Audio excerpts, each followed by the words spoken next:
Bonjour Alex. Salut Sandro. Mais écoute, tout d'abord, je te remercie d'avoir accepté notre proposition d'interview. Je t'en prie, ça me fait plaisir. Donc, tu es le créateur du site Composer sa musique, Ouais, exact. qui donne des conseils, comme son nom l'indique, pour composer de la musique, bien entendu. Alors, ça englobe la composition de la mélodie, des paroles, mais aussi de la musique assistée par ordinateur. Est-ce que tout d'abord, tu peux te présenter et nous dire ce qui t'a poussé à créer ce site? Ouais. Alors je m'appelle Alex, j'ai 22 ans, donc là je viens juste de finir mes études en école de commerce, je viens d'avoir mon master 2. Donc voilà. Au niveau de la musique, je fais du piano depuis que je suis tout petit. J'ai commencé ça à l'âge de 3-4 ans, je pense. Et puis je me suis admis récemment à la guitare, il y a quelques années à la MAO.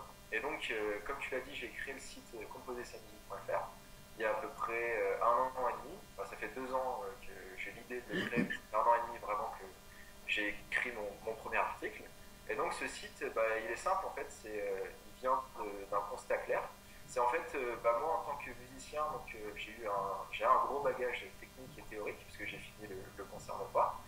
Mais comme tout bon jeune de mon âge, j'avais envie d'écrire ma musique. Mais malgré mon savoir-faire théorique et tout le bagage technique et musical que je pouvais avoir, j'avais vraiment aucune idée de la façon dont je pouvais écrire une musique. Je me suis rendu compte que finalement, avoir des acquis dans son instrument et en solfège, ça ne voulait pas forcément dire savoir composer automatiquement une chanson. Donc à partir de là, j'ai regardé un petit peu sur internet comment faire, j'ai regardé un petit peu sur Google et j'ai rien trouvé sur le sujet en fait. J'ai trouvé que j'ai vu juste que c'était un domaine abstrait et les seules réponses que j'avais c'était vraiment ouais pour faire une musique c'est facile, il faut être inspiré et ça vient tout seul.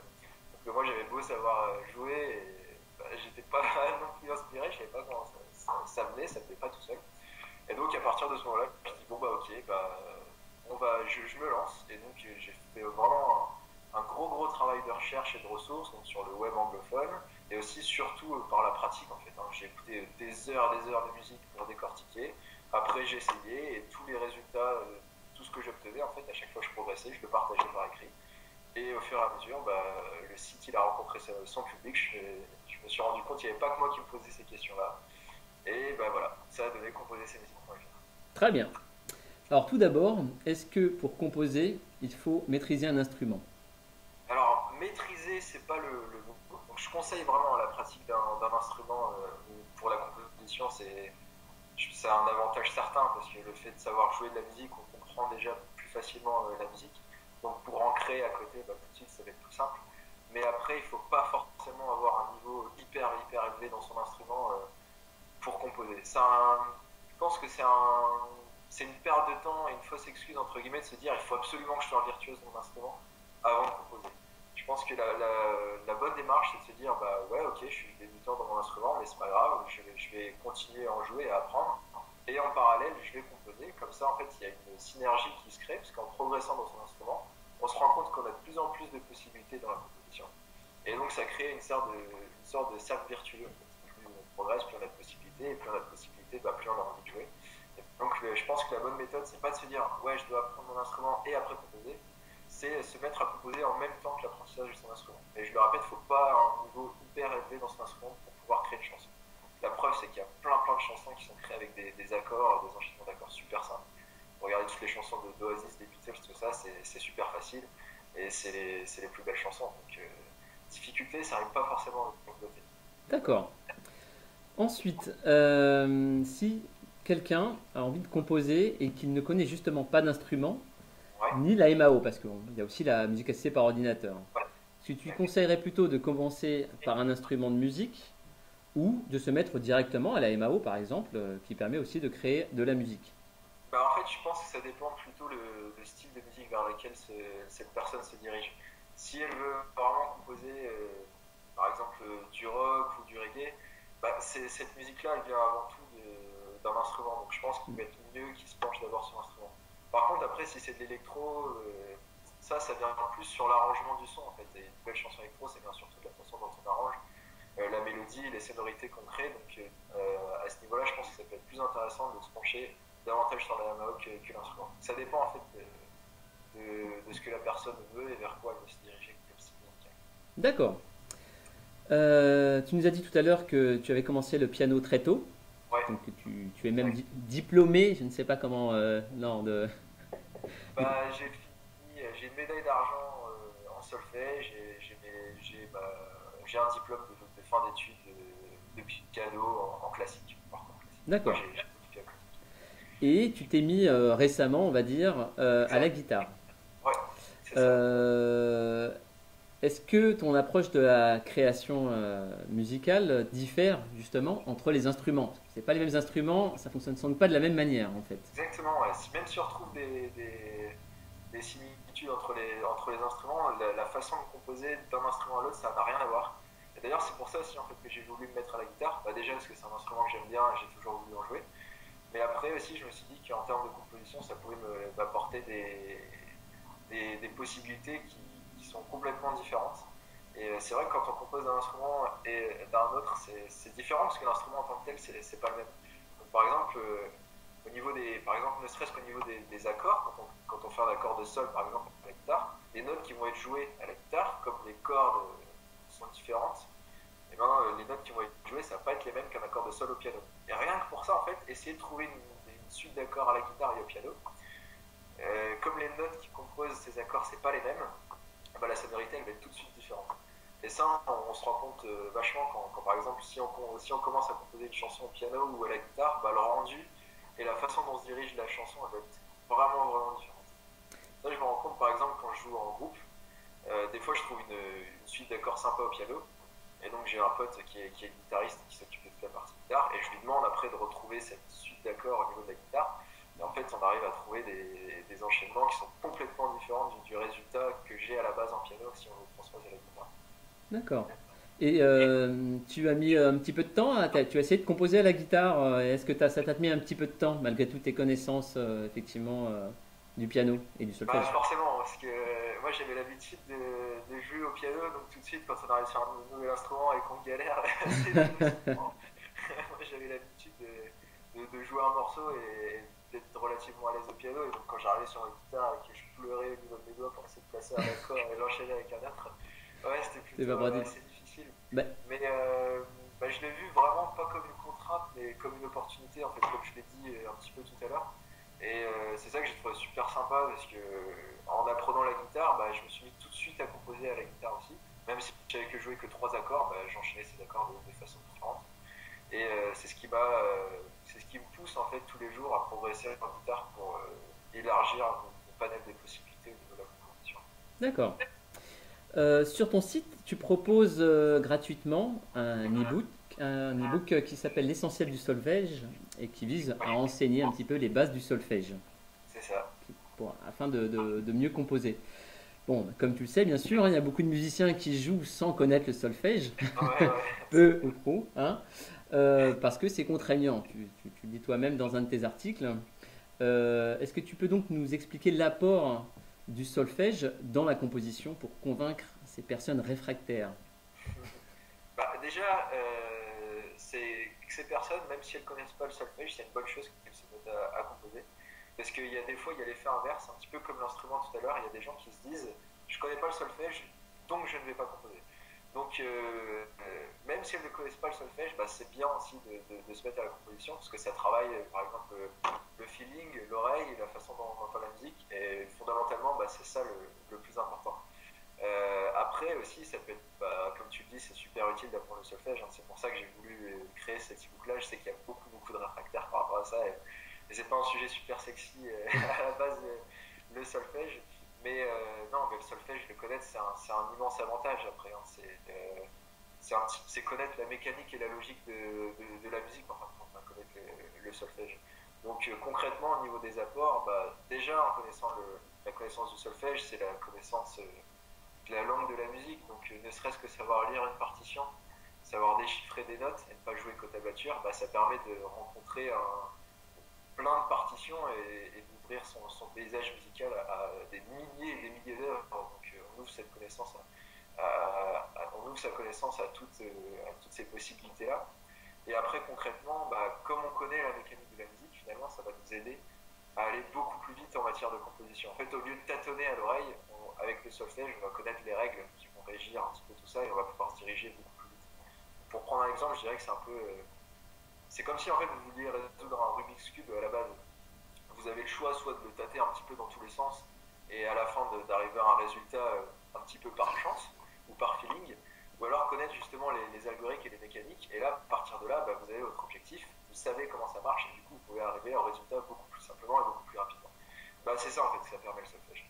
Et donc ne serait-ce que par exemple, bah, c'est simple, hein, quand on écoute une musique pour retrouver les notes, en ayant connaissance du solfège, on arrive à retrouver la tonalité et automatiquement on va savoir les accords qui vont composer cette chanson-là. Et donc au niveau de notre recherche, on va galérer sur notre piano et notre instrument à rechercher à chaque fois ce qui va aller. Bah là, on va résoudre le champ de possibilités, on va aller beaucoup plus vite à retrouver ce qui compose la musique.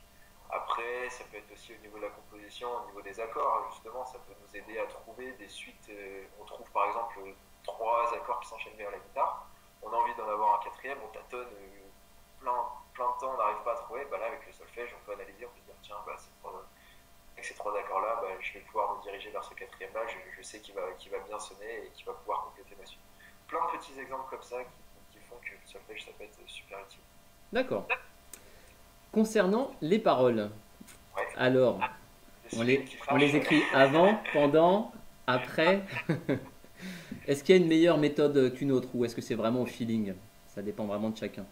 Ouais, c'est ça. En fait, la meilleure méthode, c'est la sienne. Tout simplement. En fait, la musique, c'est pas une recette de cuisine. C'est un art, donc ça aurait été connu si on, enfin, s'il suffisait que de suivre une recette et se dire tiens, bah, maintenant pour composer la musique, il faut que je fasse les paroles et après la musique, ça serait. C'est pas comme ça que ça marche. Il y a plein d'approches différentes et justement, c'est ça qui fait la beauté de la musique. Et donc vraiment la meilleure méthode c'est la sienne. Si vous avez l'habitude d'écrire vos paroles et après de les mettre en musique, bah gardez cette approche là. Et au contraire, moi personnellement je mets d'abord en musique, je suis focalisé plus sur la musique et après je trouve des paroles en fonction des sonorités que j'ai. Mais après ça dépend vraiment de chacun et de l'habitude de chacun. Il y en a qui. Chaque méthode en fait possède ses inconvénients et ses avantages. Par exemple quand on commence par le texte, on a plus de liberté justement au niveau des paroles et des mots qu'on veut utiliser. Mais si on commence par la musique, ben on a plus de liberté forcément au niveau des musiques qu'on utilise. Donc ça peut être bien justement soit de mixer les deux ou de vraiment tester chacune des méthodes et de se faire sa propre opinion pour choisir ce qui marche pour soi. D'accord. Ça va être ça la meilleure méthode. Ensuite, donc là on parle de pour composer sa musique. Bon, il y a la composition toute simple, on va dire. On commence à chanter, on prend le piano ou sa guitare, etc. Mais souvent, on va un petit peu plus loin et on essaie de composer d'autres parties. Par exemple, si on fait de la MAO, on va s'enregistrer à la guitare, le chant, et puis après, on va vouloir mettre un petit peu de batterie, etc. Est-ce que tu conseilles à une personne qui veut vraiment créer une musique de A à Z de s'intéresser aux autres instruments et justement d'essayer d'apprendre plusieurs instruments plutôt que d'utiliser des instruments synthétiques en fait dans certains logiciels? Bah après, ça peut être forcément un avantage si la personne elle s'y connaît en batterie, en guitare, ça peut être c'est tant mieux pour elle. Elle pourra justement vraiment composer tous les aspects de la chanson selon son envie. Mais après, je pense pas qu'il faille se dire tiens, il faut absolument que je sache jouer de la basse, de la batterie, du violon et de la trompette. Sinon, on n'a pas fini, hein, et ce serait vraiment difficile. Et c'est justement ça l'apport de la MAO, c'est que grâce à un clavier maître, on peut maîtriser tous ces instruments-là. Donc oui, ça peut être un avantage, mais c'est pas forcé de le faire. On peut très bien réussir à composer d'autres parties d'instruments à partir d'un clavier. Parce que même si c'est de la guitare ou un piano, tout à l'heure je disais que les approches étaient différentes, mais ça reste de la musique. Donc en fin de compte, on peut réussir à se débrouiller dans d'autres parties musicales qui ne sont pas forcément son instrument grâce à un clavier qui va composer les autres parties. Si quelqu'un décide de composer et décide de ne pas, pense que c'est un petit peu difficile de créer toutes les parties parce que justement il ne connaît pas les autres Ouais. instruments, à partir de quand est-ce que tu penses que c'est plus intéressant de le faire soi-même ou de créer un groupe pour enfin les jouer en live quoi, en fait? Bah, moi, je conseille vraiment à tout musicien de s'associer avec d'autres musiciens pour jouer, même si notre souhait, c'est pas forcément de jouer en groupe ou de jouer en live, parce que chaque personne a une personnalité différente, a une façon d'aborder la musique différente. Donc Donc c'est toujours super enrichissant en fait de jouer avec quelqu'un d'autre. Il y aura d'autres idées, il y aura d'autres rapports par rapport à sa composition. Et rien que pour ça, rien que pour comparer les façons de faire et les façons de jouer de la musique, ça peut être super intéressant. Donc le plus tôt possible, hein, c'est le mieux parce que D'accord, pour les ça échanger. enrichit vraiment. Ouais, moi je conseille vraiment la musique, c'est fait je pense pour être partagé et pour être joué avec tout le monde. Et donc ouais, je conseille vraiment, dès que vous pouvez, si vous avez des amis, des potes avec qui vous avez envie de jouer, bah foncez quoi. Parce que déjà c'est fun et en plus ça ouvre plein de possibilités différentes. Chaque rencontre qu'on fait, de toute façon, en tant que tel, en tant que personne, si on rencontre une autre personne, parler avec elle, ça va nous enrichir. Bah, en musique, ça va être exactement de la même façon. Chaque personne qu'on va rencontrer, ça va nous enrichir musicalement. D'accord. Donc, voilà, allez vers les autres. Concernant, donc revenons sur la composition, moi j'ai un ami qui joue très bien du piano, Ouais, qui joue aussi de la guitare assez bien, et il m'a dit qu'il n'arrive pas à composer. Il sait bien jouer, il sait reproduire, mais il n'y arrive pas, il n'arrive pas à improviser. C'est impossible pour lui. Est-ce que tu aurais des conseils est-ce que ça se soigne? Est-ce qu'on peut arriver est-ce que c'est un blocage qui se fait? Enfin, est-ce qu'il y a des méthodes, est-ce qu'il y a des choses à faire pour que trouver cette inspiration et arriver à improviser pour ce type de personnes? Ah non, c'est totalement incurable. Il court des arrêtés comme ça. Bon, je vais lui On peut dire. rien. Désolé. Non, bien sûr, ouais, on peut toujours y faire quelque chose. Hein, mais moi aussi, hein, ça m'arrivait. En fait, quand j'ai appris le piano, comme j'ai appris en école, j'ai appris à reproduire des morceaux. Et donc, moi, j'avais cette approche-là de reproduction et pas de création à la base. Donc, j'ai eu aussi du mal après à sortir de la matière originale, entre guillemets, quand on avait l'habitude Donc, c'est normal, hein.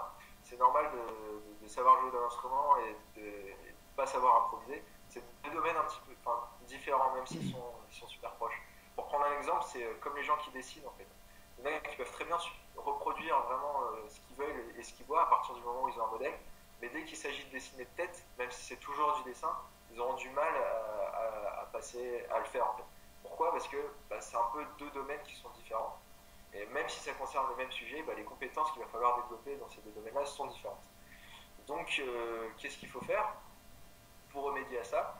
Eh ben, c'est dur, hein, mais il va falloir s'affranchir des règles en fait. Il va falloir oublier tout ce qu'on a appris pour réapprendre justement d'autre côté. Donc concrètement, comment ça peut se passer, comment ça s'est passé pour moi, bah, au lieu de chercher vraiment tout de suite la difficulté et vraiment quand on sait jouer un morceau, on va vouloir reproduire et créer un morceau qui ressemble à ce qu'on a joué. Mais bon, quand on sait jouer du Chopin, on ne va pas composer du Chopin tout de suite, tout de suite dès le premier jet. Donc déjà, il faut qu'il apprenne à débuter, il faut qu'il se dise, bah ouais, le premier pas, c'est de se dire, bah ouais, c'est pas grave, c'est normal si je n'y arrive pas. Et à partir de là, réapprendre petit à petit avec les règles de la composition classique, donc qui prennent des suites d'accords, qui les fassent suivre, qui les enrichissent au fur et à mesure. Après, qu'il enlève ses partitions, qui joue, qui pose ses mains sur le clavier, qui se force, ou alors qui pose ses mains sur sa guitare, qui se force à jouer sans rien regarder, en fermant les yeux, en écoutant et à repérer ce qu'il aime bien. Et au fur et à mesure, bah, construire comme ça sa chanson en fonction de ce qui le fait tilter lui et de ce qui le fait vibrer en fin de compte, et justement continuer à broder à partir de ça. Et lire composersamusique.fr parce qu'il va apprendre à. D'accord. D'un autre côté, tu as aussi des personnes qui n'ont pas ce problème d'improvisation, on va dire, par contre, qui manquent d'inspiration. Est-ce qu'il y a aussi des méthodes pour s'inspirer, en fait, et Alors, pour trouver l'inspiration? l'inspiration, ouais, il y a beaucoup de. Quand on parle de musique, on parle toujours forcément d'inspiration. La façon la plus simple de faire, c'est d'être curieux. C'est simple, hein. L'inspiration, ça vient de là. Ça vient du fait qu'on observe ce qui nous entoure, qu'on observe le monde. Donc l'inspiration, elle se puise vraiment partout, hein. Il faut lire, il faut regarder des films, il faut aller au cinéma, il faut écouter plein de musique et c'est de là qu'on puise l'inspiration. C'est rechercher plein de groupes, enrichir sa culture musicale. Plus on va avoir justement de matière autour de soi et plus on va avoir des idées. C'est comme c'est comme un cuisinier, quoi. Plus il va avoir d'ingrédients sous la main et plus il va pouvoir élaborer des plats. Bah, l'inspiration, c'est exactement la même chose, quoi. Il faut chercher ces éléments-là un peu ailleurs. C'est ça qui va nous donner des idées pour réussir à créer. Et après, l'inspiration, ce qu'il faut savoir, c'est aussi que c'est un muscle que c'est pas forcément quelque chose qui est complètement extérieur et c'est pas forcément une force mystique qui nous frappe et du coup ça y est j'ai l'illumination et bim j'arrive à créer la musique. Il y a de ça un petit peu aussi, hein, mais pas que ça, c'est un muscle et ça permet ça peut se travailler. Et donc bah, le fait justement de, pas de se forcer, mais le fait justement de rechercher à chaque fois dans les livres ou dans les films des sujets qui puissent servir à notre musique, bah, ça va être une habitude qu'on va continuer à développer et ça va nous permettre au fur et à mesure d'y arriver en fait. Plus vous allez chercher votre inspiration, plus vous allez chercher de la matière et plus ça va venir facilement à vous. Donc voilà, ça va être ça mes deux conseils, c'est d'être curieux et de rechercher à l'extérieur et surtout continuer et de l'entretenir parce que l'inspiration c'est un muscle qui se travaille et qui se développe au fur et à mesure. D'accord. Moi, je pensais qu'il fallait se faire larguer par sa petite amie pour trouver l'inspiration. Donc j'ai des moyens plus doux en fait pour y arriver. C'est très bien. Ouais, mais s'il y a ça, ça risque, toutes tes musiques elles risquent d'être en mineur, hyper triste. Ah, d'accord. Bon, une question un petit peu floue. Combien de temps faut-il pour composer une musique de A à Z? Il n'y a pas de, y a pas de réponse exacte, hein. Comme j'ai dit, la musique c'est vraiment pas une science exacte, donc je pourrais pas te répondre 2 mois, 3 jours et 56 minutes. Ça dépend de chacun vraiment. Des fois, on va pouvoir écrire une musique et avoir l'essentiel en 2 jours. Et des fois, moi, il y a des chansons que j'ai créées il y a un an, que j'ai commencé à écrire il y a un an et que je les ai toujours pas finies parce que j'en suis pas satisfait, j'ai pas réussi à les boucler. Franchement, ça dépend vraiment de chacun et de ce que chacun veut exprimer par rapport à sa musique. D'accord. Il n'y Bon, a pas de voilà, réponse. cette question était trop floue. Dans le domaine de l'écriture, notamment de romans, on retrouve souvent les conseils de lisez beaucoup, écrivez beaucoup. Voilà. Pour la musique, est-ce que pour composer, on va avoir le même concept, c'est-à-dire écouter beaucoup, composer beaucoup, comme tu le disais tout à l'heure? Ah, tout à fait, ouais, exactement. Exactement, la musique, c'est un moyen d'expression à la base. Donc, on raconte un petit peu notre quotidien, notre façon d'être. Et donc, pour ça, c'est bien de puiser ce qu'il y a autour de nous. Et finalement, on raconte le monde, notre histoire. Et pour pouvoir le faire, bah, il faut vivre tout simplement. Et il faut être curieux et il faut voir ce qui se passe autour de soi. Donc, je pense que c'est inhérent à la musique que d'être curieux et de regarder un petit peu ce qui se passe autour. Ça fait partie de la définition même de la musique. Et comme je disais tout à l'heure, plus on va écouter de musique et plus on va avoir de la matière et des idées pour pouvoir créer les siennes. Et c'est ça la principale qualité, je pense, pour moi d'un compositeur, c'est d'être curieux de tout et d'utiliser vraiment tout ce qu'il a sous la main, quoi. Plus vous aurez une culture musicale poussée, plus vous connaîtrez des groupes et plus vous aurez des idées et ouais, et mieux ce sera, quoi. Je peux vraiment que conseiller que de lire, d'écouter de la musique et surtout, comme tu disais, surtout de pratiquer, hein, parce que la composition c'est un art comme un autre et il faut de la pratique pour y arriver, quoi, et pour être bon. Donc surtout, il ne faut pas se frustrer si on n'arrive pas tout de suite, il faut pratiquer encore et encore et ça vient vraiment au fur et à mesure. C'est comme n'importe quelle activité. Si demain, comme je sais que Bouge ton cul, c'est un site où on réussit à atteindre ses objectifs, s'il y a des gens qui veulent commencer à courir, c'est pas demain qu'ils vont réussir à courir un marathon tout de suite, c'est vraiment par la pratique et par les séances d'entraînement régulières. La composition, c'est exactement pareil, quoi. Donc, pratiquer, ouais, encore et encore. D'accord.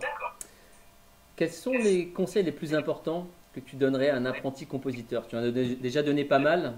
Quels sont pour toi les plus importants? Tu peux en citer qu'un ou deux, trois, comme tu veux. Ouais, alors, le plus important, et de loin, lui, c'est le plus important de tous, c'est de se lancer, c'est de mettre un premier pas à l'étrier et vraiment se lancer dedans. Je sais que la composition, souvent, c'est un domaine qui fait assez peur finalement, et on se dit à première vue, quand on veut créer une chanson, il faut que j'ai plein de connaissances, il faut que je sois bon en musique, ça a cette réputation d'être réservé seulement à une élite ou à des personnes initiées. Et c'est ce que j'essaie de démontrer par composer sa musique.fr, c'est non, pas du tout, vraiment tout le monde peut réussir à le faire, à condition seulement de se lancer dans ce domaine et dans cette activité-là. Donc vraiment, mon premier conseil, c'est d'y aller, quoi, de foncer. Après, le deuxième, le plus important, c'est de se faire plaisir. Parce que ça ne doit pas être une contrainte, hein. Si vous mettez à votre instrument, vous dites bon allez là, il faut que je finisse, il faut absolument que je compose ma guitare, comme ça j'aurai fini ma chanson, bah ça va pas marcher comme ça quoi. Faut que ça reste un plaisir. Faut être vraiment amoureux de la musique quoi, pour les plus grands compositeurs, de toute façon c'est les plus grands amoureux de la musique, hein. C'est aussi simple que ça. Donc ouais, se faire plaisir, partager le truc avec des gens, ouais c'est fun quoi. Se faire plaisir et puis ensuite ne pas décourager, ne pas se décourager, pardon, parce qu'il y aura forcément des moments où il y aura des hauts et des bas comme n'importe quelle activité. Et c'est ça en fait le plus grand piège avec la composition, c'est que la musique elle est tellement partout en fait dans notre monde.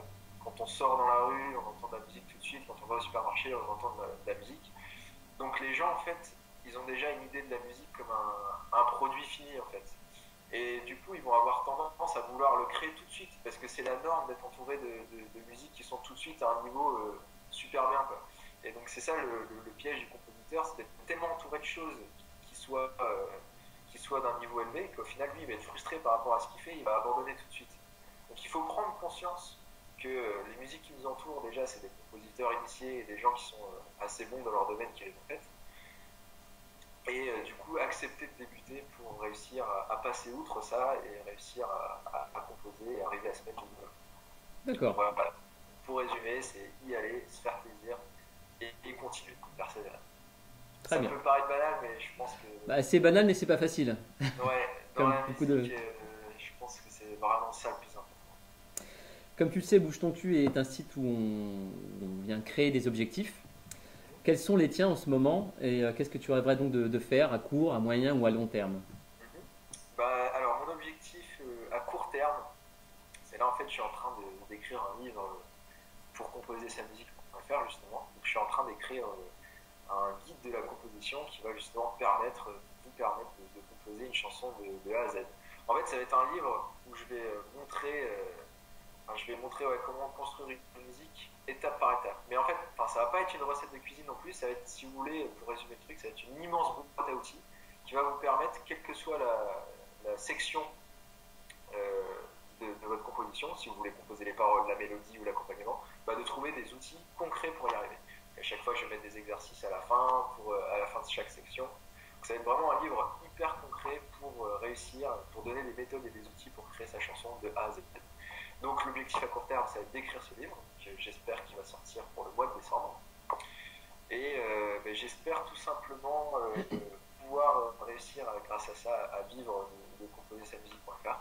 Je suis jeune diplômé, comme je viens de le dire, donc là je rentre dans la vie active, et moi mon plus beau des cadeaux serait pouvoir de continuer à faire composer sa musique et pouvoir me mettre à plein temps dans cette activité pour aider justement le plus de monde possible encore et encore quoi. Ça ce serait génial, et puis ouais, pouvoir en vivre, vivre de ma passion et à côté me dégager assez de temps pour continuer forcément à faire de la musique et à continuer avec mon groupe.